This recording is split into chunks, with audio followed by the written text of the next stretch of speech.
শুভ সন্ধ্যা বন্ধুরা। তো আজকের আবার ভিডিওটা বানানো এই কারণে, তো অনেকে আমাকে হোয়াটসঅ্যাপে এবং মেসেঞ্জারে অনেকে এসএমএস করেছে যে কোয়ালিফিকেশান কী কী বা রিকোয়ারমেন্ট এলিজিবিলিটি ক্রাইটেরিয়া কী কী আছে। তো সেটা দেখানোর জন্য মূলত আমি আজকের ভিডিওটা বানাচ্ছি। তো আপনারা সিম্পলি ইন্ডিগো ক্যারিয়ার্সে যাবেন।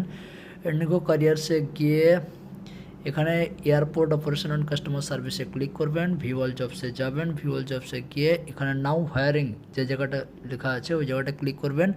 এখানে নিচে দেখতে পাবেন রিকোয়ারমেন্টসে গেলে দেখতে পাবেন লেখা আছে graduation is mandatory for fresher. যারা ফ্রেশার মানে যারা নতুন জয়েন করতে চাইছে তাদের জন্য গ্র্যাজুয়েশন ম্যান্ডেটারি লাগবে।